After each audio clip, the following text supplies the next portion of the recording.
Hello, everybody. Welcome into the Apples and Ginos Fantasy Hockey Podcast. My name is Nate Groot-Niblink. I'm the creator of Apples and Ginos, originator of the Zero G Draft Strategy. And in this podcast, Blake and I are going to give you all of the best streamers and ad options for next week so you can start planning early. Let's get it.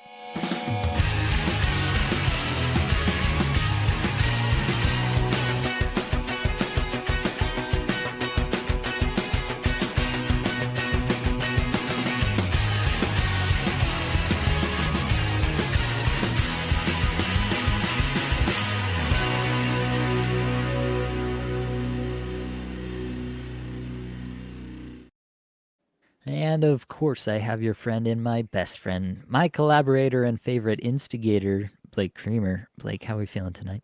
Oh yeah, buddy, instigator. I like that. When I did play, I guess I was a little bit of an instigator, but I wasn't. I would instigate and then I would get the biz. All right, that's why I can't play hockey anymore because I can't just go around and assaulting people on a Tuesday night. It's not good. But buddy, I'm doing good. You know, obviously we're in the throes of a potential playoff week here, week 22. It's been garbage, and a couple of the playoff matches I have here. It's pretty painful, man. I mean, we knew what was coming here. It's a bad streaming week, and it's just one of those weeks where I feel like we can't really, our fate is not in our own hands. You know what I mean? It's kind of just you're riding with the guys that you have that got you there, and if they are going ice cold, you might lose your matchup, and that's kind of where I am in a couple spots here. So I'm not really stoked about that, but I'm stoked to see you, my man, and I'm stoked to get into this stuff here. How you doing? How's your matchups going? Tentatively well is how I would characterize it so far. Definitely nothing locked up. So, Yeah. more work to be done this weekend, but that's what we have done all the work to this point to get here. So now we just gotta make the right decisions at these crucial times and bring it home. And yeah, it can be pretty disappointing to see a full season in a league go up in flames in round one, but that is the way it goes sometimes, and especially like you're saying in weeks like this where there really isn't that much that we can do at the end of the day. There's none of the fantastic stream opportunities that we have, actually, that we will have in week 23 if we can get there. So we will get to all of that, but first, Blake, we got to get into the Newsies. Newsies. What an elite segue by Nate Groot-Niblink right there. This man, he's a Incredible. professional podcaster, folks. That's a career that you can have. If you're interested in learning more, contact Nate Groot-Niblink for more information. All right, hit him up in the DMs. Anyways, we got to get to the news here. All right. Oh, God, this is terrible. Connor McDavid, Uncle Leon Draisaitl, both out, being evaluated here. It sounds like both around the same timeline, about a week here, both considered day to day, but comes at the worst possible time, right? And I don't really care about the people in general, right? I care about my fantasy. I don't care about their actual injuries. I care about my fantasy team. That's not true. But yeah, it's really poor timing here. It sounds to be precautionary with Draisaitl for sure, and possibly McDavid. Looked like he took a little bit of a cross check to the ribs there from Josh Morrissey. So yeah, I mean, it's. I'm not a doctor, all right, but I think Chris Knobloch was saying that this is kind of an abundance of caution, certainly with Draisaitl, and if it is with Draisaitl, it probably is with McDavid too. They want these guys healthy and ready to roll for the playoffs. So that's what's going on there. But I mean, what do you think, Nate? Like their power play, obviously Zach Hyman, Ryan Nugent-Hopkins, these guys are going to be, have an increase in value here moving forward. Jeff Skinner was on the power play here in this last game without Draisaitl. Does Arvidsson make a trip up there as well? I mean, what are your thoughts on power play one in Edmonton? Yeah, I mean, my first thought is that it's not good for anybody really. Even if they get more minutes, like I guess it's better for the guys who are never playing with McDavid or Draisaitl anyway. But for Hyman, for Nugent Hopkins, yeah, Skinner was on the McDavid line and actually doing pretty well. And that was kind of nice to see. But yeah, with McDavid out of there, it is a little tough. I wonder if they do something like Evan Bouchard, Jake Wallman, top power play, pair of defensemen, guys with experience on a top unit. They could look at something like that. Yeah, I think like Jeff Skinner, you'll still have some interest in because they're gonna need goal scoring from somebody, and he's been doing relatively well lately, so I do expect him to get a little bit more run here. Probably the same for Arvidsson. Everybody just gets a little bit of a bump, right? Because you don't have McDavid and Draisaitl to just eat insane amounts of minutes. But that being said, it is tough to like. This is a team that has never been known for scoring beyond their top guys, and now it's going to be even tougher. Yeah, for sure. I mean, yeah, Edmonton's luckily they don't have an amazing schedule here. Like you weren't getting a bunch of games out of these guys anyway. So in terms of streamers, like it's not really a well you're going to be going to. I don't think there's other better options that we'll get into here. But yeah, this news stinks. That's for sure. Stuart Skinner, Stuart, bring it a paper. You ever see So I Married an Axe Murderer? You ever see that movie? Have not, no. Sorry about this. All right. Check out So I Married an Axe Murderer, folks. And then definitely hit up Nate in the DMs. All right. Just blow up his phone. All right. He needs to be watching some of these good movies. Anyways, Stuart. This movie, I just looked it up. This movie came out when I was 2 years old, Blake. That's no excuse, Nate. All right. Our brains are formed to a level where you could have gotten some of the jokes. All right. Damn it.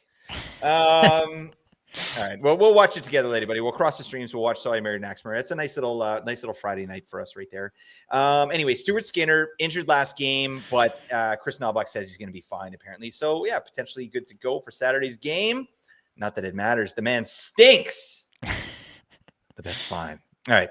Moving on to Dallas. Coach Pete DeBoer mentioned that Casey DeSmith is going to see more starts to finish out the season, which is just an interesting little tidbit there. I think he could be a good 0G option at this point moving forward.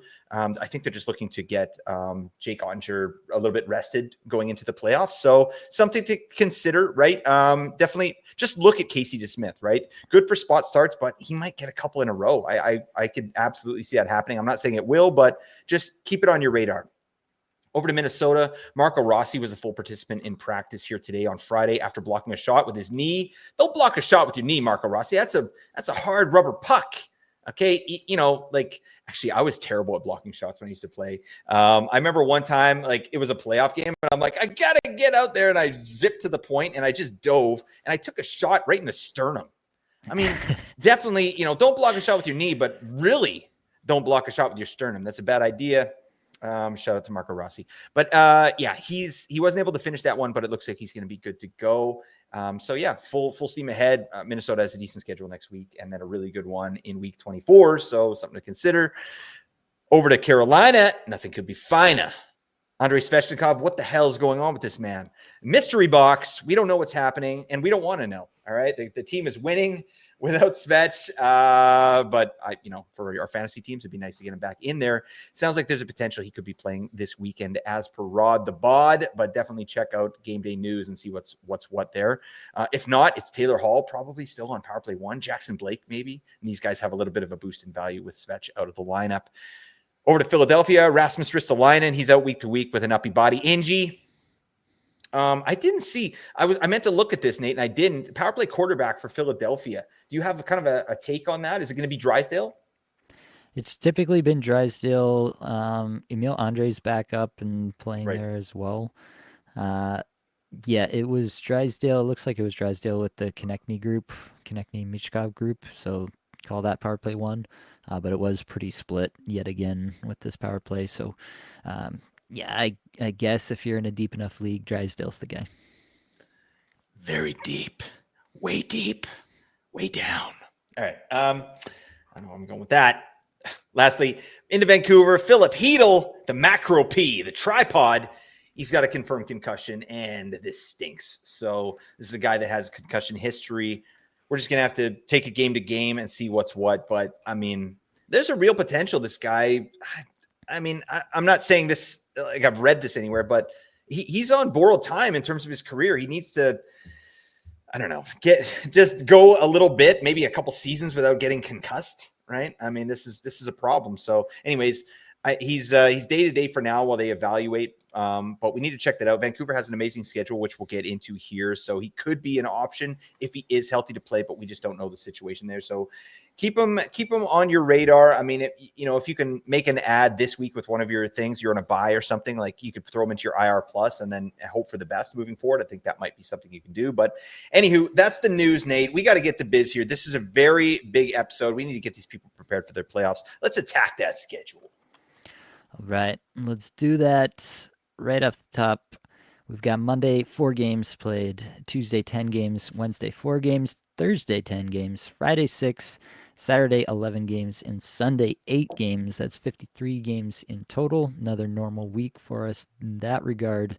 There are no teams with a Sunday, Monday back-to-back, so nothing that you can grab a Sunday streamer and get them for the Monday to start the week as well.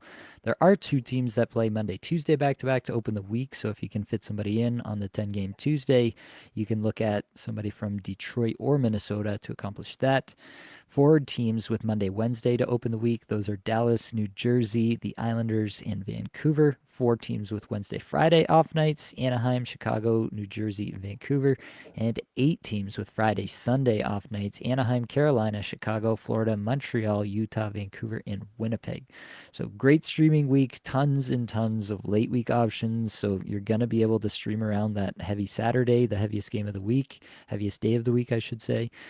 You're going to have lots of options in that regard. If you have the opportunity, if you're sitting there with some ads and you have a buy this week, or your matchup is wrapping up and you're well ahead and you still got some ads to use, do take an opportunity here to set up for the early week. Like I said, Detroit, Minnesota, the Monday, Tuesday back-to-back. If you can fit somebody in there on the Tuesday, or one of the teams that goes Monday, Wednesday. There's just a lot of options this week, especially to set yourself up early in the week, and I like all of that. Just use your ads to the most efficiency possible, and then best case scenario, it works this week so well that you find yourself in the same scenario at the end of week 23, and you're doing the same thing going into week 24, and so on and so forth. That's the way that we like to make it work if we can. So definitely try to get yourself set up, particularly for the early week, because there's going to be just myriad options at the back end of the week with all these teams with the Friday, Sunday off nights. I also want to say it is time to get granular here. So had somebody ask me a question in the Discord today, and they're talking about who should I be looking at potentially dropping. And I think you got to look at some pretty tough decisions in a week like this, especially if you're getting deeper into your playoffs. Like if your playoffs started last week and this is the second week of your playoffs and you've only got 2 weeks to go here. You got Washington, for example, playing Winnipeg and Minnesota on Tuesday, Thursday, heavy nights next week. Those are 2 teams that know how to shut you down. Those are going to be teams that are tough to score goals on. They're both going to show up and show out for Washington, being one of the top teams in the league this year. So it might be tough for some of these Washington players that you've been holding for a while. Protest has been on an unbelievable streak, but we've been talking about his metrics being like his efficiency being a little bit higher than his metrics for quite a while as well. Could this be the scenario in which some of that comes back to earth, even if he is getting the chances where some of them aren't going in? So time to think that deeply about it for sure, and to dig deep to pull out these last few games, these last few minute micro edges to pull out your matchup. So I just want to make everybody, jack everybody up to get in the mindset that everything matters so much. You got to do it, right, Blake? Oh, man, this guy jacks you up. I'm going to run through a freaking wall. Oh, baby, let's get the biz. Just like Kyle Palmieri. Oh, yeah, buddy. He's already done it. I mean, walls at Kyle Palmieri's house, they don't exist, right? It's an open concept, right? Because if there's drywall in the area, he'll chug a monster, he'll pound it. Wife beater, shirt on, right? It's, I don't know where I'm going with that. That's a really good point, Nate. Before we get into the next segment here, which is lowered expectations and the teams, worst teams to stream or drop players from, I just want to get your quick take on strength of schedule, because that's something that you and I don't really like. It's I'll speak for myself. I don't really look at that per se. Like I do get granular occasionally if it's like a 50-50 play, like in guys that I'm interested in, but yeah, strength of schedule. How much are you using that? And do you find yourself using it maybe less in the regular season and more come playoff time? Yeah, the only thing I'm really using it for is when I'm looking at ads throughout the week, especially for goalie ads, and I'm thinking about the two games that they're most likely to get in that upcoming week and who their most likely opponents are. Right. I'm definitely using it there. Um, yeah, then if if there are two players that I'm deciding between, and they're relatively equal in most other respects, then I'll look at strength of schedule. I think strength of schedule is relatively overblown in most cases.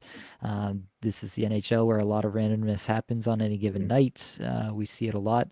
I think it's more useful to think about it on the extreme end, like Winnipeg and Minnesota being two of the best defensive teams. Yeah. San Jose being one of the easiest teams to score on. Like on the polar ends of it, it means a lot more to me than in the kind of mushy middle where everybody is actually pretty much the same and there's not actually as much separation as you might think between a team that's in the playoffs and teams that's just outside. But realistically, how much that matters for fantasy on any given night where you're trying to predict one game's worth of results is probably not worth it to you. So yeah, I think by the time that we have enough data to really talk about strength of schedule, which for me is probably like mid-season before we have a strong picture of what these teams are and who they'll be for the rest of the season.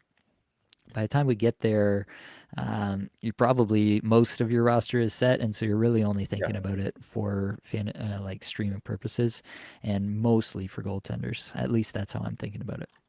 Yeah, I like that a lot. I think it's just an interesting piece because it is just another thing we can maybe put on our side. But I think we've all seen it, these trap games, right? Like, Yeah. oh, this guy's playing, they're playing San Jose, they're going to get waxed. And it's like, San Jose wins 5-1. Like, what the? Anyways, I just think that's an interesting conversation. We can talk about that later. Let's get into the lowered expectations, shall we? All right, these are the worst teams to stream and potentially drop players from. And there's two kind of headliners here. Biggest losers, I talked about this on the last Cream of the Crop pod. It's Boston and it's Florida. Let's start with Boston. Okay. They play two games with only one off night. This show ain't no good.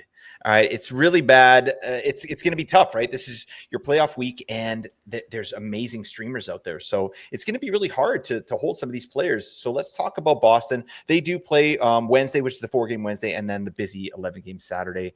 And let's start with some of the guys that are potentially on power play one. We got Elias Lindholm. We got Morgan Geeky, your favorite player, nerd alert, and Mason Lowry.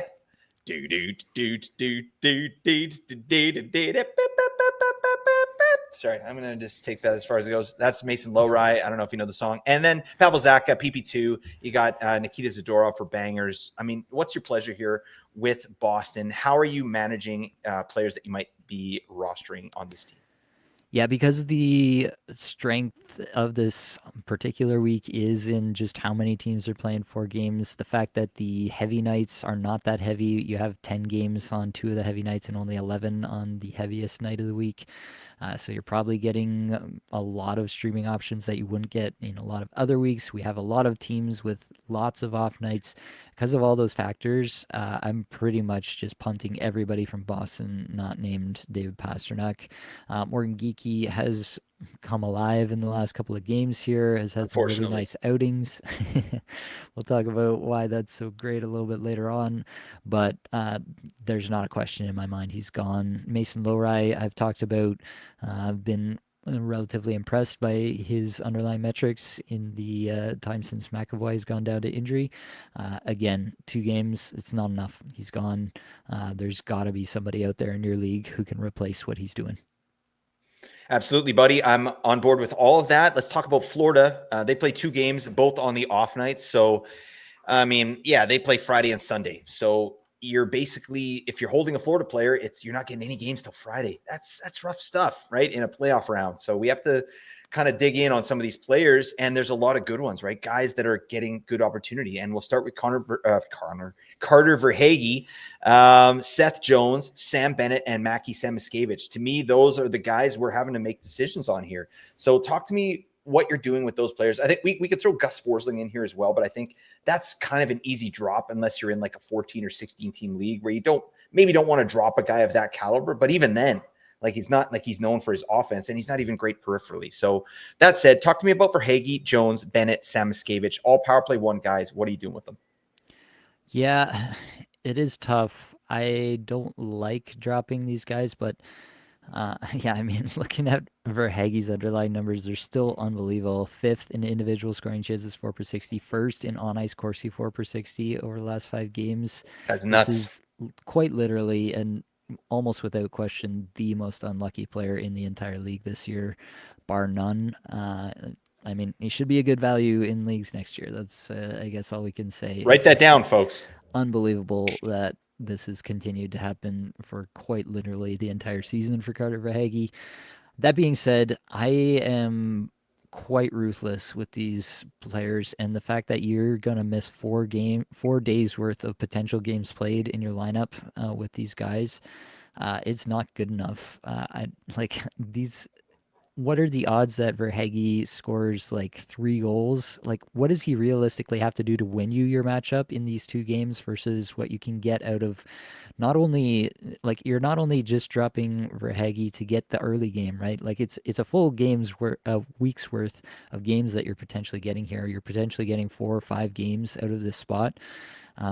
So that versus what Verhaeghe might be able to do for you in 2 games played, I think you have to drop or at least consider dropping all of these Yep. players, Yep. every single one, because of just how long it takes for them to do anything for you in the week and what you might be able to get. You know your league better than we do, so can you drop them and then potentially get even a Monday, Tuesday, Detroit or Minnesota stream, and then try to add them back for the Wednesday? Maybe that's a route that you want to look back at. Um, the one thing I will say, Florida does have a pretty good schedule: 4 games, 2 off nights in week 24. So it is nice to get back into them for the Friday Sunday off night going into week 24, but you have to win week 23 to get to week 24. Everybody's in that same boat Yep. at this point in the season. So yeah, I'm being pretty ruthless. I'm willing and will drop all of these guys uh, early in the week, and then I would like to add them back in the end of the week, but I'm not going to lose sleep over it if I can't. I would. All right. I wouldn't sleep a wink. I have to drop Carter Verhaeghe. Damn it. But do me a favor, Nate. Can you rank these players in terms of who you would drop first? So who's the last to drop? Who's the first to drop? Verhaeghe, Jones, Bennett, Samoskevich. Yeah, probably last to drop right now would be Bennett. Just the way things are going. Denver Hagee, then Simiskevich. Jones, I mean, is kind of his own category as a defenseman. It really matters what you're replacing Jones with. Yep. Um, I might say Jones over Simiskevich, but realistically, it's a kind of entirely different proposition at defense. So, yeah, that's how I'd do it for myself. Awesome. Yeah, that's good stuff. I just think that's something our listeners might be interested in if they're rostering a bunch of Panthers right now. All right, let's move on to the next bunch of teams here that have kind of a stinky schedule. But again, remember, this is a week where you can probably get guys in on busy nights. We got a 10-game Tuesday, 10-game Thursday, 11-game Saturday. So these teams here play 3 games with 0 off nights: Calgary, Colorado, Nashville, Philly, Seattle, St. Louis, and Tampa Bay. So let's get into these teams here. Starting with Calgary, we got Rasmus Anderson. This guy's hilarious. He might be one of my favorite players in real life on that team anyway, but he's terrible for fantasy in my opinion. But he's out there. Nazem Kadri and Jonathan Huberdeau, though, these guys are doing the thing. What is happening? I mean, Kadri with 5 points in his last 5. Huberdeau with 6 in his last 5. He's cooking me in 2 matchups, Nate. This guy's just tooting right in my face. I hate it. Blake the Snake Coleman, I rostered him for the back-to-back Monday, Tuesday last week. Donuts. Blake. Please, buddy. And then you got for Banger Leagues, you got the Popsicle Martin Pospisil. How are you ranking these Calgary Flames? Yeah, I mean, I'm willing to drop all of them. I'm most interested in hanging on to Kadri and then Huberto. Coleman has been quiet for a while. That probably means that he's due to get hot again. He's got a little bit of that Nino Niederreiter streak to him where he goes off for 5 to 10 games and then goes silent for 5 to 10 games. So might be a scenario where he does come back for a bit here, but yeah, you can't. This is the playoffs. It's got to be happening right now for us to get excited. 3 games, 0 off nights. If you need a spot, if Coleman is sitting on your bench, absolutely you can drop him. Absolutely you can drop Kadri. Absolutely you can drop Huberto. But Kadri, greater sign Huberto, greater sign Coleman. Anderson at defense, again, different kind of proposition. I don't think he's much of anything, to be honest with you. He's not much more than a fourth, fifth defenseman in a 12-team league. So pretty happy to move on from him in any given week based on schedule. Absolutely. And Calgary does have a hard time scoring goals, although not recently. Yeah, these guys are putting up some numbers, but ultimately on the season, not an offensive juggernaut by any means. So keep that in mind, right? They're already behind the 8 ball there. I do like Kadri. This guy's really doing some stuff. And Huberto, he's on a 63-point pace, buddy. Say it ain't so. He's coming back from the dead. All right, let's move on to Colorado again. The 3-0 off nights. We're looking at Devin Taves. Devin. He's out there. Brock Nelson, Arturi Lehkonen, both on power play 2 currently. Nichushkin is power play 1. Drouin is power play 1, and he's starting to do some stuff right now. I mean, what's your temperature on dropping some of these Avalanche? Yeah, this gets a little bit tougher just because of the nuclear possibilities here with the Avalanche, right? Yeah, you just see how it's possible that these guys can just go off in any given opponent on any given night. Mm-hmm. So that is tough to get away from. Taves, again, similar to Anderson, fourth, fifth defenseman. I'm okay to move away from him in any given week. Especially, I should say, too, like, there are going to be a lot of teams that could sustain adding another forward and only rocking 3 defensemen in this particular week because of the preponderance of off nights that are available to you with all these teams. So if that's you, go down to 3D, get extra forwards. That's probably a big net win for you in that regard. So think about that with guys like Rasmus Anderson, with guys like Devon Taves. If you can drop them, go down to 3D for the week and realize that you're still not benching any of your forwards on any night throughout the entire week. That's going to be a win for you. I'm trying to hang on to Nelson. I'm trying to hang on to Nichushkin. Lehkonen and Drouin, I am willing to move off of. Drouin's been racking up some points. The underlying metrics are still pretty bad. And yeah, he did get on the top line with Nichushkin and McKinnon there. Whether or not that lasts is up for debate for sure. I'm not going to wait around hoping that it happens in a 3-0 off night week. Yep. Makes sense to me. I like Lehkonen too. I got a soft spot for Lehkonen, even on power play 2. I know he's not doing anything. I'm not saying you have to hold him. The metrics are garbage. Buddy, shoot the puck. What are you doing? He's got a great shot. Anyways, yeah, I agree with you on all of that. Let's move on to Nashville here. Steven Stamkos. All right, man went on a heater immediately after I dropped him in my listener league there, so that's fine. But we got Stamkos on the block here. Johnny Marchessault, Brady Shea, Ryan O'Reilly. I think I'm keeping Stamkos here. That's sort of my take. What I'm doing there. I mean, 3 points in the last 5. Metrics not great, but I don't know. What are you doing with the rest of these guys in the 3-game week here with 0 off nights? Yeah, I don't think you have to hold on to Stamkos, but he is playing with Forsberg at even strength and obviously on the power play, which is a not bad spot. Marchessault has gone really quiet. Just 1 assist in his last 5, and the underlying metrics are not good there either. Marchessault is one that I would be willing to drop in this week, especially if you're looking at benching him on one or multiple of these heavy nights here. Brady Shea, again, to me, fourth, fifth defenseman. He's got 3 points in the last 5, which is acceptable, but it's not spectacular by any stretch. Ryan O'Reilly was hot for a minute. Now he's cold again. Again, willing to move on. Yep. For sure. Nothing super groundbreaking here with the Nashville Predators. Let's move on to the next team. What the hell is it? I missed my thing. Okay. Philadelphia. Yeah. We're looking at, and just the tippet, Travis Sanheim and Matvei Michkov.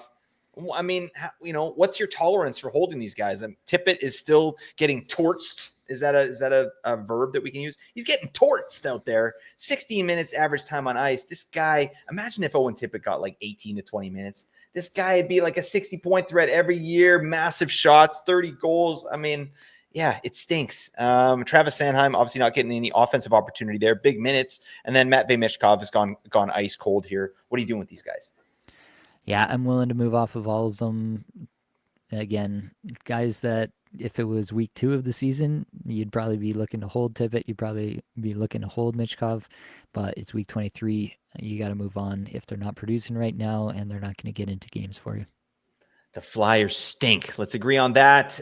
This is a fantasy hockey graveyard. All right, let's move on.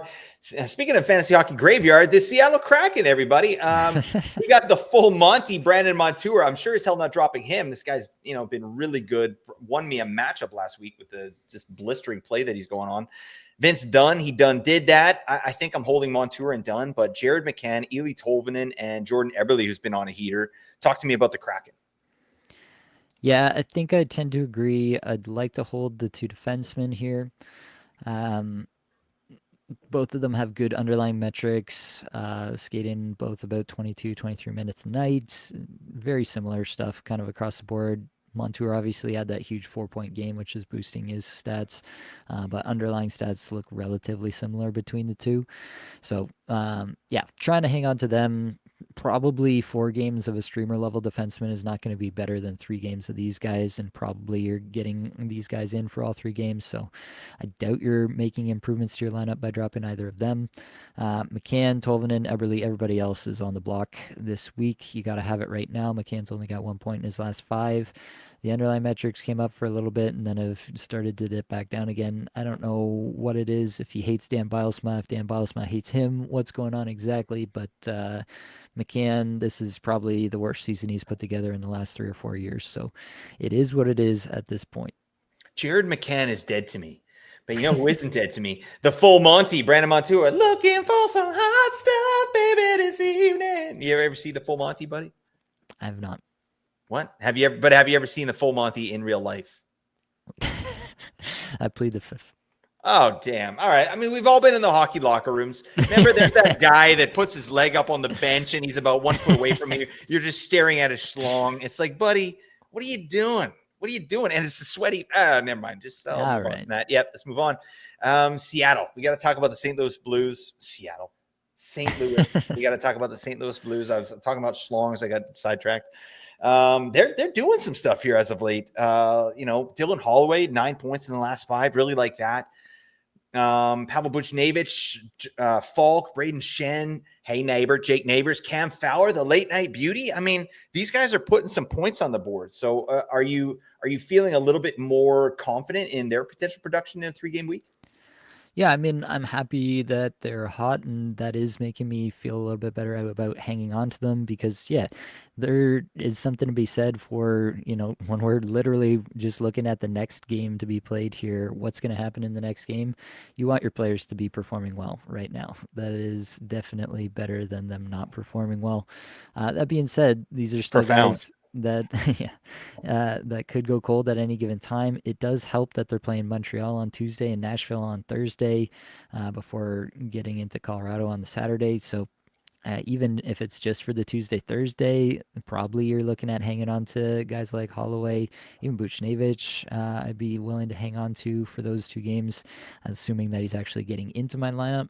But again, these guys are not like studs that I'm saying that I have to hold on to if they are below the line in any of those spots on the Tuesday or Thursday. If they're on the bench, then I am very willing to cut them and move on to somebody who's going to give me more games played. Yeah, that's really the ultimate decider. Set your lineups. Look at who's not making the cut. That's your cut, no matter how well they're performing, right? If they're not making the cut, get them the hell off your squad. We're in the playoffs here, folks. We got to do that. Last team here, 3 games, 0 off nights, Tampa Bay Lightning. We're looking at Anthony Cirelli, Darren Radish. Why are we talking about this man all year? It's unbelievable. He's on a 43-point pace. That's why we're talking about him. And then the jerk store, they want Oliver Bjorkstrand back to Seattle. I don't know, but he's doing nothing here in his role in Tampa Bay. I think these guys are all drops. I don't know about you, Nate. Yeah, absolutely. All drops. Get him out of my sight. Get him the hell out of my sight. All right. That's it for lowered expectations. We got to move on here. We got lots to talk about. We got to cross the streams, folks. Yeah. This is a segment where we talk about the best teams to stream. And, I should mention that, and Nate will talk about this in a little bit, but we've had our listener surveys here. And thank you so much to everybody who's been filling that out. And through those surveys, I've identified that people seem to enjoy the crossing the stream stories. And I'm really happy to hear it because, I'm giving you access to my dementia and you're accepting me with open arms. And I feel amazing. Stop encouraging him. Yeah. I mean, that's their fault, right? So you did this, listeners. Okay. So with that in mind, I'm going to tell you my latest foray into urine melding. Okay. You know what? So the Rangers, they're playing the Canucks tomorrow, right? JT Miller, he's making his first trip back to Vancouver. It's big news here in the city. And after the last story where, if you remember it, Nate, I was whizzing into, JT Miller's fountain with the statue of Petey cheering me on. You remember that? Anyways, Miller's a big fan of the show. He hits me up in the DMs after hearing that, right? And we've been chatting online. It's really nice. He's not a grumpy bear. This guy, he's a sweetheart. I love the man. And he actually invited me over to his house today. So I was just there before I came here. It was really nice. They're still in the process of selling in Vancouver, so we still got some stuff over there. But anyways, he invited me over just tonight, and I was there for appies and drinks. Miller's a big charcuterie guy. Did you know about this, Nate? Oh, obviously. Who doesn't know about JT Miller's love of charcuterie? Oh, yeah, buddy. We had some boar bacon. We had some freaking, figs. I mean, who the hell, damn, eat a fig. It's delicious. I would never eat a fig. What about plums? Plum, all that. I was feeling my own plums when I was over there because damn, all right, there was some amazing smoked meats and cheese selection. Anyways, something I didn't realize about JT Miller and I learned tonight, he's an amateur photographer. So I don't know if you knew that, but as luck would have it, he was actually just finishing up a shoot when I got there. It was amazing. The subject of his shoot, none other than Elias Pettersson. Okay. He was there. All right. Of your Vancouver Canucks. Yeah. This whole feud, it was blown way out of proportion. Okay. These guys were clucking like a couple of hens. All right. They were happy to see each other. It was nice to see behind the curtain there. So anyways, Petey's doing kind of full disclosure, it was kind of a boudoir photo session, right? Like, I mean, it was a little bit risky, right? He had on a bunch of revealing clothing, definitely a bit risque. I mean, just to paint a picture here, there was assless chaps. Like Nate, you know what I'm talking about, right? At one point he was wearing suspenders with a Speedo, right? I never seen that before. And then there was one picture that like he was going to he was going to the Kentucky Derby, the horse race, and he had like a really ornate and exaggerated hat, right? And then no pants, right? Just nothing below, right? So really classy stuff, obviously. Anyways, the session was about to be completed and the vibes were high. Okay. I was starstruck. I just couldn't believe I was there. I love these two guys. And I thought, when am I going to get a chance to do this again? So I asked them point blank, guys, would you do me the honor with, I want to do a trifecta crossing of the streams. Are you guys game for that? And they knew exactly what I was talking about, right? This is in the ether, right? People understand. And they both agreed immediately. So it was on. Okay. And we get right down to business. We're bonding big time, right? Where we got our arms around each other. We start going, meeting in the middle, right? As it should be. But one thing we forgot to take care of, for the photo shoot, Petey had an industrial-sized fan blowing on him, right? Just to kind of ruffle like his remaining hairs on his head. And I guess, for effect, like, he's not the, I mean, who am I to talk? I got a cul-de-sac in the back here. But yeah, he's getting his little bits ruffled there, and it was nice. But we forgot to turn it off. So we start going, and the fan immediately takes our streams and just starts spraying them everywhere, right? All over the charcuterie, all over Petey's revealing cowboy outfit that he had on, right? And at first we pinched it off, right? Which is definitely a no-no. You can't stop once it starts. Nate, you back me up on this, right? It stings, right? You know what I'm talking about? You can't do this. So everyone knows that. So anyways, Miller's stuff is getting soaked. Petey and I look at him, and Miller, grumpy face, and all of a sudden little smile, and he just says, F it. All right, let's get to biz. He said that. All right. And so Petey and I, we high-fived, as we do. We release a mega stream, right? You hold it and then you just release. And, the PSI was pretty intense. Anyways, I felt like I was in a mist tent at a festival on a hot summer day. Okay. But, we crossed the streams like men. They buried the hatchet. Fast forward to the game on Saturday. I think we're going to see two pussycats out there. All right. Just winking at each other constantly. And I wouldn't be surprised, honestly, to see the Canucks trade for Miller again in the offseason. Okay. That's just my thought here. Anyways, feel good story there. It just shows you the healing power of crossing the streams. That's why Nate and my friendship and bond can never be broken. Right, Nate? Right. I mean, so many questions arising. First of all, I think you probably missed a greater opportunity if a man invites you over for a boudoir shoot that he's doing with somebody else. Then I think there's probably more factors at play that you might have not picked up on there. Just something to consider for next time. But wow, yeah, that was pretty special, Blake. Well, Thanks I'll for tell you, that. I'd be lying, Nate, if I said I didn't get in on one of those pictures. All right. The calendar is coming out later. Nate, you've seen my calendar before. It's kind of in the same vein. You know, I got permission, you know, so we'll do a little collab there. Me and Petey. Obviously, you know, my remaining hair is blowing in the wind, right? It's a little bit wet from the urine. But anyways, let's get the biz on this. That's it, folks. You did that. All right. You did that, not me, not Nate. Okay? I'm blaming the listeners on that one. Exactly. All right, let's get to the teams here. We got good schedules. We got to talk about the playoffs here. Vancouver Canucks, perfect schedule, 4 games, 4 off nights. And we've got some options on the team. Philip Hronek is 53% rostered on Yahoo, and I think he's absolutely viable. I mean, 3 assists in 5 games. That's kind of what he's going to bring you, right? This guy's not going to break the doors down, but he's out there. He's he'll chip away and give you that accumulation of points that I was talking about on the pod I released recently here. So I do like Philip Hronek. Kiefer Sherwood for beefer leagues, banger leagues, but he's also pretty darn good. Like, this is a guy that can do stuff in a week like this, a 4-game week, especially if you have peripheral weighting. I think there's some decent value there. Jake DeBrusk, power play 1. Connor Garland, power play 1. I mean, talk to me about the Canucks, Nate. Is there anyone that you're sort of looking at with this great week? Yeah, I mean, Sherwood's probably already rostered in every league where hits are somewhat valuable. So he's probably not out there. And in just like a standard points league, I'm not that interested. Hronek, I think, is pretty interesting. Like, he's definitely a guy I would drop Anderson or Taves, who we talked about before, to go pick up for this week. Get the extra game. Plus, I think they're just comparable players on the face of it. Connor Garland, I would take over Jake DeBrusk.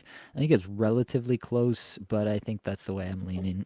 Those are the 2 that I'm most interested in terms of the forwards there. But as you'll see, I'm not like super excited about either option. You damn Skippy, buddy. I know some people are probably going to ask us about P.S. Suter, and I wanted to get your quick take on him. The guy's got 5 points in the last 5, 4 goals, 1 assist. Metrics are okay, I guess. I mean, IPP and shooting percentage going crazy, but is this a guy that you'd consider this week? I mean, in a deeper league for sure. So, like, yeah, a couple 16-team tier 1, he's already rostered, right? Love that. He's definitely a player that exists, and you can roster him in very deep leagues. One of the coolest names ever. Puce! Hey, Puce, pass the puck, man. I don't know what accent I was even doing there. That doesn't make any sense. Anyways, so Vancouver Canucks, you don't have to go out and just get a Vancouver Canuck because they have the great schedule. Because of what Nate's already detailed here, there's some options here this week for you. Let's move on to the next 3 teams here. 4 games and 3 off nights. The New Jersey Devils, the New York Islanders, and the Utah Hockey Club. Let's start in New Jersey. Nate was talking yang on this man before we started the show here. Stefan Nason, if he's out there, you better get him on your roster, all right? Nate doesn't like these on power play too, but Jimmy cracked corn, and I don't care. I love me some Stefan Nason. Dawson Mercer is another guy that I think we have to look at, and then Brendan Dillon for banger leagues. I mean, talk to me about Nason and Mercer. How are you ranking them? I think I would take Mercer over Nason personally. Oh, God. Realistically, if you look at New Jersey, only one of these 2 guys is on the top power play right now. That's Mercer. And then Mercer is also getting the benefit of playing with Jesper Bratt at even strength, which I would say is at least equal to playing on the Heischer line. So give me Mercer over Stefan Nason there. Also over a minute of extra ice time in the last 5 games for Mercer. Very comparable underlying numbers. Mercer's actually better in individual scoring chances for. So I think Mercer is fairly conclusively the better option for me this week. Wrong. All right. Wrong, Nate. That's fine. We're doing a side bet. Nason versus Mercer. Book it. It's a mini head-to-head streamer death match that we'll revisit next week. All right. That's how we're getting the biz there. But I think both are great options. But I mean, don't stop there, right? Don't just get the first player you see on the waivers, right? There's lots of options here. Let's go over to New York Islanders. We got Anders Lee, Kyle Palmieri, JGP, and Tony D'Angelo. He's probably out there. Although I cannot bring myself to roster this absolute meathead. What do you think? What do you think about the Islanders? Yeah, The Islanders have been going with Dobson and D'Angelo on the top power play, Go at Bay. least in this last game against the Montreal Canadiens. And then it was Palmieri, Horvat, and Simon Holmstrom on the top power play. I'm not super into Holmstrom, but that does make me really interested in Kyle Palmieri. He's over 21 minutes average Yeah. time on ice in the last 5 games. He's got 3 points, 45th in individual scoring chances, 4 per 60, even with that 21 minutes. Yeah, Palmieri with a bullet here for sure of this group. Honestly, I don't mind. The underlying numbers are still okay, but only a little bit over 15 minutes average time on ice there, so that's not nearly as good. Tony DeAngelo is a good one as well, close to 24 minutes a night. If he is getting top power play looks, at least a lot of power play time, then you got to take that into account as well. In the 21 games that he's played so far for the Islanders, he's on a 47-point pace. I think that is roughly accurate to what you can expect as long as he's on power play 1. Yeah, he does that. He's good at that stuff. Yep. Yeah, Kyle Palmieri. I mean, he's trying to figure out life post Brock Nelson, right? He misses his buddy, but I mean, things are starting to come together. I love that deployment too, so I think I'd go Palmieri overall. Let's head over to Utah. We got Logan Cooley. We got a Logan Cooley setting on the top power play. So I mean, if he's out there, I think he's a better option than anyone we've mentioned so far. That's for sure. Nick Schmaltz as well. Barrett Hayton now on power play too, but still reasonable out there. I mean, good deployment at the very least, like 17 and a half minutes. But and then Sean Dursey, right? He's starting to put some stuff together. First overall in individual scoring chances, 4 per 60 amongst defensemen. Sean Dursey. He does that, all right? And that's why I famously called him to take over power play 1 over Mikhail Sergachev in the preseason. And then just everybody just tooted in my face. But we'll never know, right, Nate? Because the man got injured. Yeah, we'll go with that one. That's fine. Thank you. Talk to me about how you're ranking these Utah Hockey Club guys. Yeah, I still like Schmaltz the most. Underlying numbers are quite good. He's got 4 points in the last 5 games. Yeah, on a 64-point pace now in the season. Pretty solid stuff. Cooley is an obvious uptick here, just getting better deployment, top line and top power play now. And so even with the lackluster underlying metrics, you hope that he'll start to turn things around here shortly.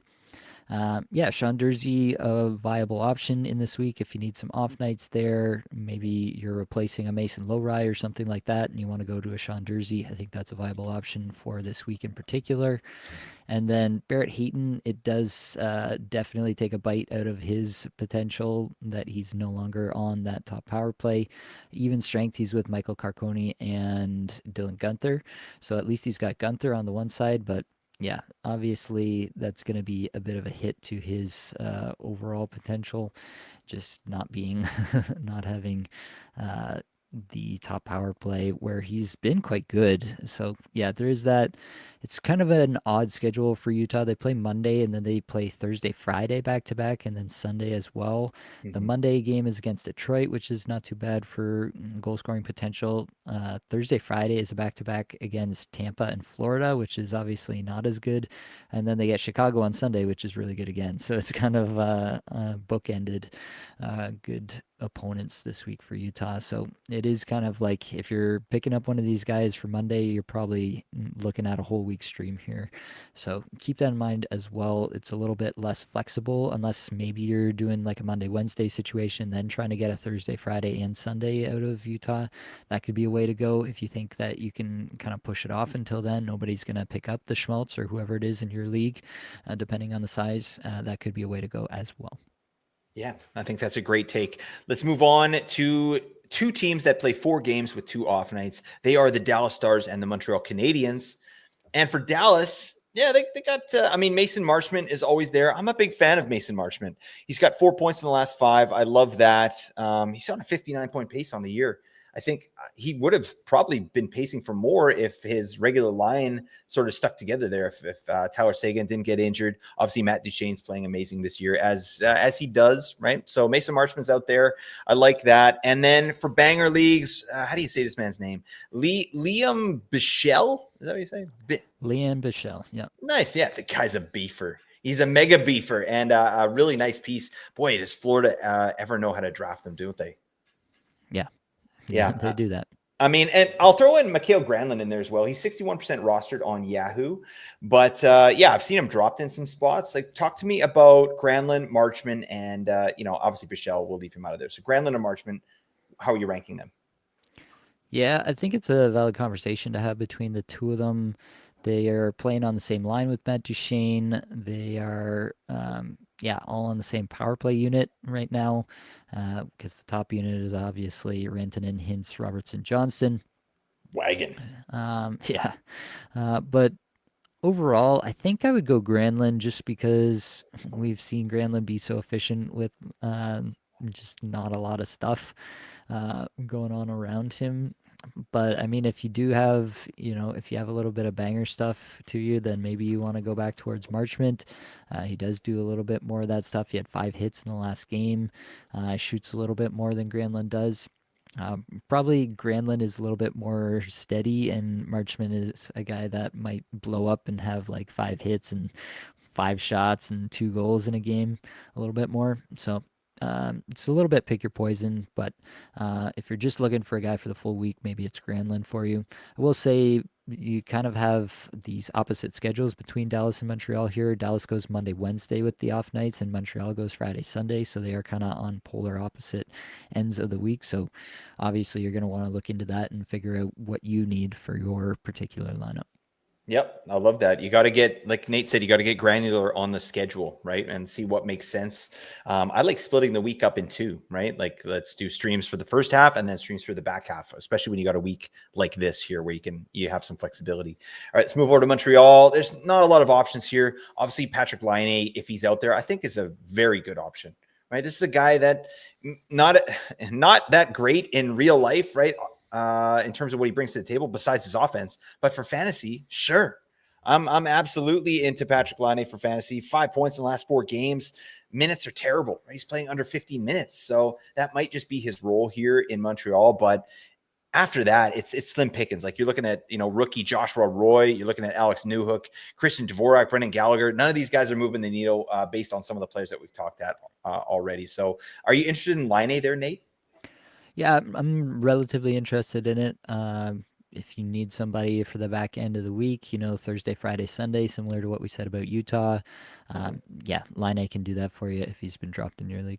He does that. All right. He's insane. This guy's got an elite shot. Let's move on to the next couple teams here. Anaheim and Chicago both played 3 games, all on the off nights.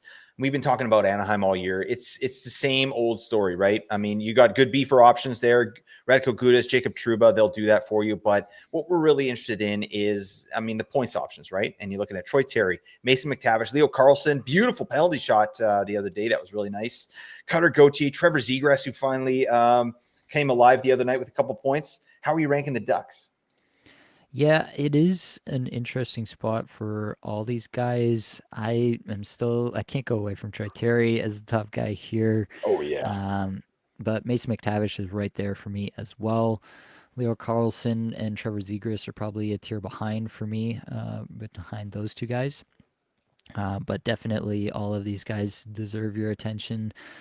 Yeah, McTavish has 6 points in the last 5 games. Troy Terry's the one getting all the deployment. He's also 21st in shots per 60 over Yeah, the last that's 5 nice to games. see. So that's nice. McTavish is 18th in individual scoring chances, 4 per 60. So he's doing stuff as well.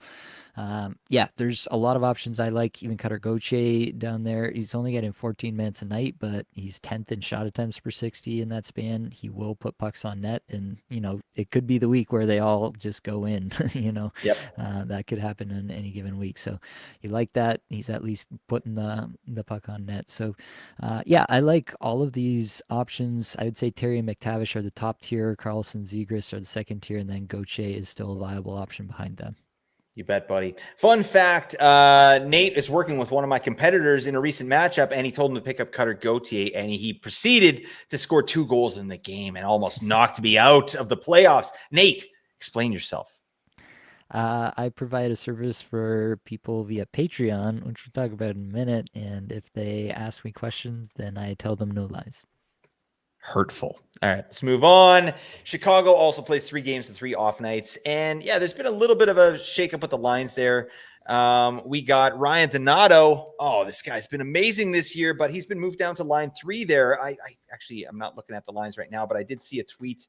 He is playing on line 3 with like Joe Valeno and maybe Tyler Bertuzzi. I think that was the line there. Yeah, that stinks. But whatever. He's still on power play 1, I believe. So I think there's still some value there. Toivo Teravainen. The pickle Alex Vlasic, who's on power play 2. Oh, I hate to see this. And Artyom Levshinov is getting power play 1 deployment. How interested should we be in this player here, Nate? Yeah, I'm trying to be interested. There was a tweet from Ben Pope, like in the game, that Vlasic quarterbacked the 1 power play, but I think Levshinov came back and quarterbacked another power play 1 later in the game. So it is Great for still fantasy. a bit of a guessing game in terms of what you might get on the power play there between Vlasic and Levshinov. But I'm relatively interested. It's not like a great option, but if you need off nights from a defenseman, if that's the best way to stream this week, then whoever's on power play 1 for Chicago, I am very willing to take. Donato he's just kind of descended from the unsustainable heights that he was at, but still getting 18.5 minutes a night over the last 5, 134th in shots per 60, 262 individual scoring chances for per 60. Is he going to continue to score at a 28 goal, 62 point pace? Probably not. Is he still going to be valuable as a fantasy streamer with these 3 off nights? Probably. Yep, absolutely. Chicago does play the back 3 off nights, so Wednesday, Friday, Sunday. So you can get like a Minnesota or a Detroit stream at the start of the week back to back, and then roll into Chicago if Donato's there. Bang! I love that. 2 moves, 5 games. That's about as good as you can do. So yeah, just throwing that out there. Let's move on to the next bunch of teams here. 4 games, 1 off night. I'm going to rapid fire these to you, Nate, here because we're running long on time. But Buffalo, Detroit, LA, Minnesota, Ottawa, Toronto. And I'm going to name a bunch of players. Who's your most interesting player? We'll start with Buffalo. I'm not going to say JJ Peterka because he should be the main guy here. So I'm going to go with Byram, Owen Power, Josh Norris, who's day-to-day, Jason Zucker, and Jack Quinn, Medicine Woman. Jack Quinn, Medicine Woman. That's a good reference. I got that one. Actually. Yeah, against all odds. I don't know. Captain America meme right here. I love that. Yeah, I don't like any of the other options. I guess I'll go Zucker because he's still on power play 1. If you won't let me get Peterka, then I'll go Zucker. Big Pimpin'. Let's go to Detroit. All right, that's a great song. Do you know that song, Nate? No. You don't know Big Pimpin'? God, I should make you Google this right now. Damn it. All right. You got some homework to do, Nate, for the Sunday show. Let's move over to Detroit here. Again, 4 games, 1 off night. We got Marco Kasper, Simon Edmondson, Vladimir Tarasenko, JT Compher. What are you doing? Yeah, it's obviously Marco Kasper here. Centering Alex DeBrincat and Patrick Kane. It's a good spot to be. He looks good. Not too much to say there. 3 goals, 4 points in his last 5, over 16 minutes, 41st shots per 60, 34th individual scoring chances for per 60. I'm in. The friendly ghost. All right, we're happy to have you, buddy. LA Kings, we're looking at Trevor Moore. Do you ever see that Seinfeld episode where he was playing Trivial Pursuit with the Bubble Boy? Nope. God. What the fuck? Anyways, his name's Moore, but the answer was Moore's, but there was a misprint on the card and it said Moops. And so they were arguing. He said, More, Moops, more, Moops. So every time I hear Trevor Moore, that's what I think of. Anyways, Trevor Moore. Warren Fogle, McLovin, Alex Laferriere, Big Cozy, Andre Kuzmenko, Philip Deneau, Tanner Jeannot. Give me your best bet. Yeah, I don't really like any of what's going on here. I guess I'll go Trevor Moore just because he's scoring a little bit more lately. Moore, Fogle, Laferriere, all these guys very close for me. Kuzmenko's doing a whole lot of nothing. He's getting the best deployment of this group, but doing absolutely nothing with it. So, yeah, I think I would go Moore first and then Fogle, but I could be convinced the other way around. You bet. All right, let's move over to Minnesota. All right. We got the Zucchini Man. He's 51% rostered. What the frick? No. All right. I mean, that's disrespectful to the man. He's pacing for 61 points. All right. You deserve better than 51%, but he's out there. Marco Rossi, he should be good to go here for the game, which we talked about. Jared Spurgeon, spurging everywhere. No regard for human life. Jake Middleton, Ryan Hartman, who has been getting a bit of a boost here. I mean, I don't think we're going to go full Ryan Hartman here with Rossi back in the lineup and Gus Nyquist. Talk to me about how you're ranking these Minnesota players. For the top, I mean, if Zuccarello's out there, I would definitely be into that. If Rossi hasn't been put on IR Plus, I'm into that, and he's coming back. Um, just because they have nobody else to play, right? So he's going to get the minutes there. Yeah, I mean, Ryan Hartman, 26th in shots per 60, 57th individual scoring chances, 4 per 60, 2 goals, 4 points in his last 5, 16 and a half minutes average time on ice. Yeah, I can get behind it.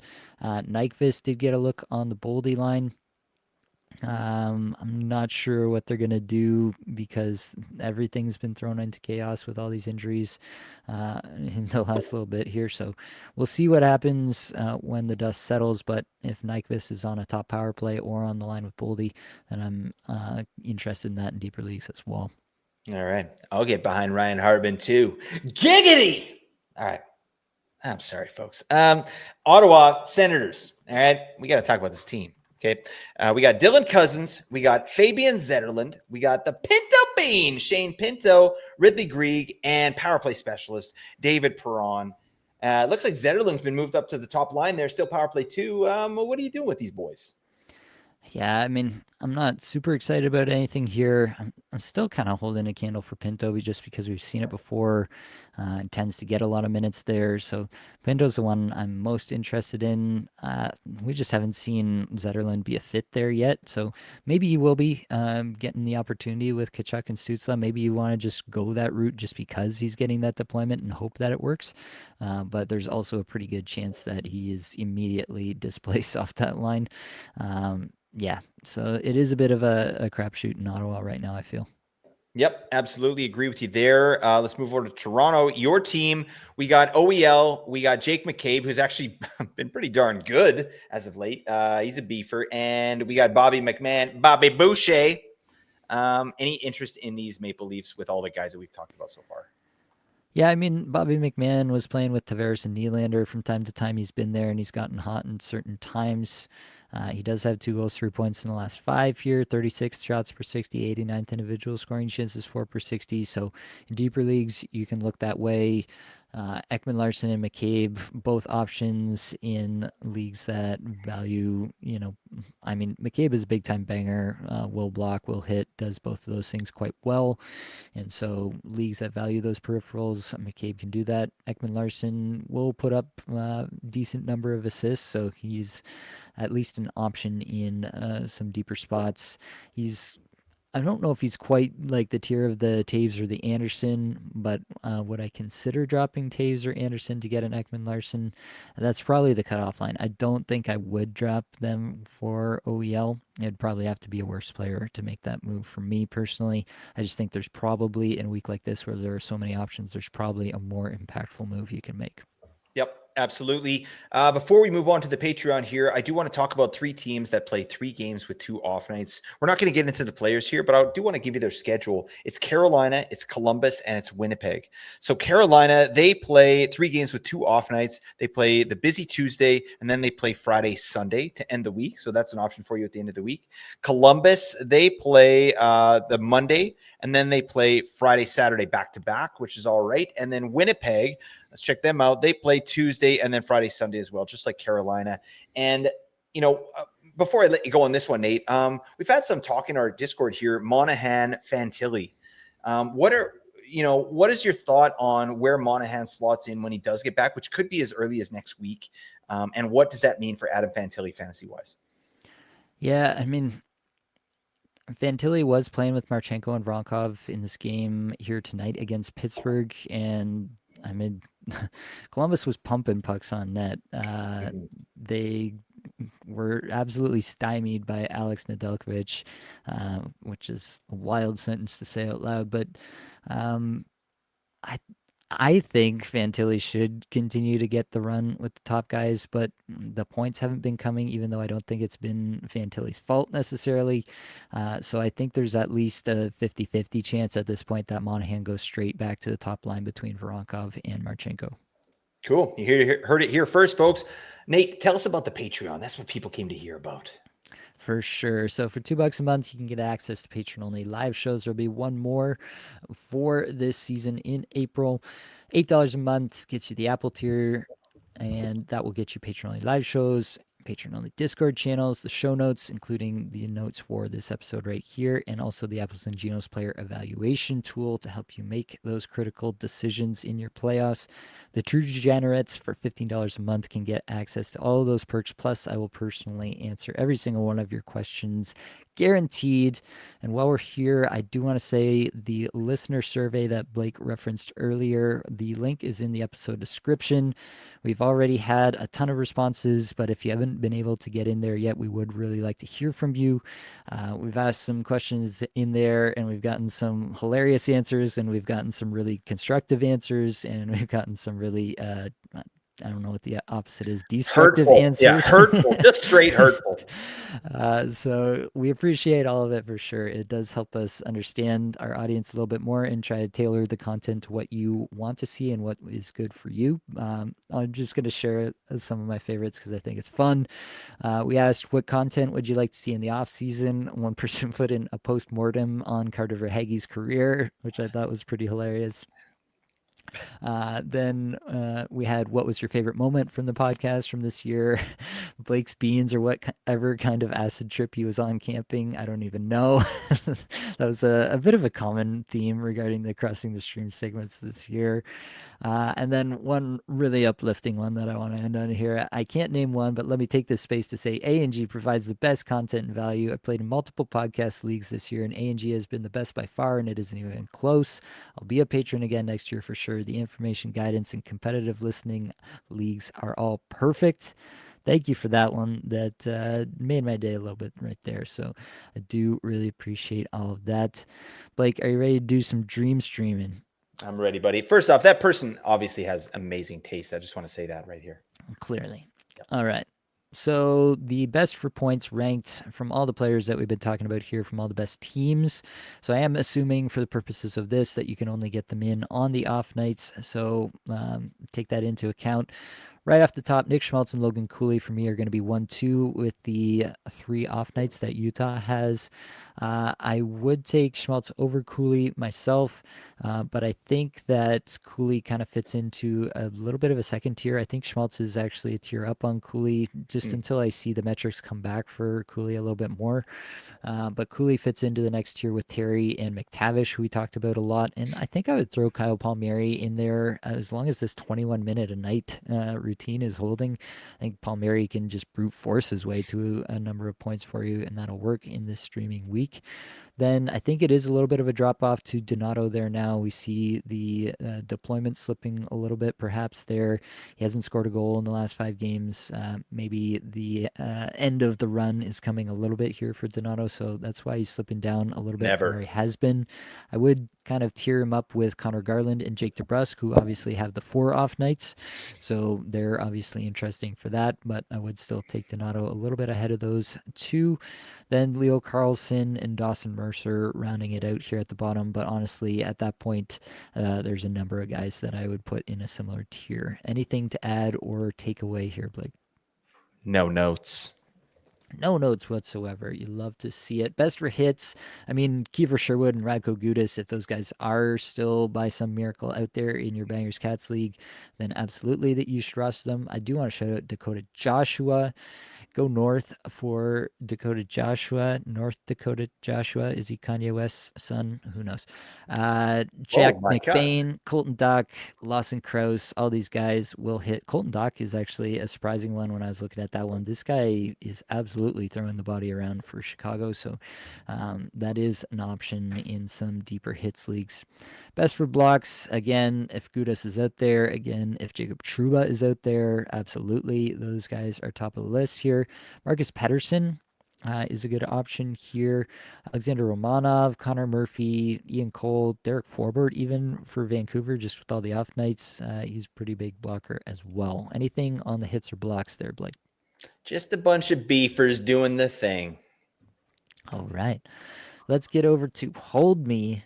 Now, this is where I usually talk about a bunch of players that I wish would hold me.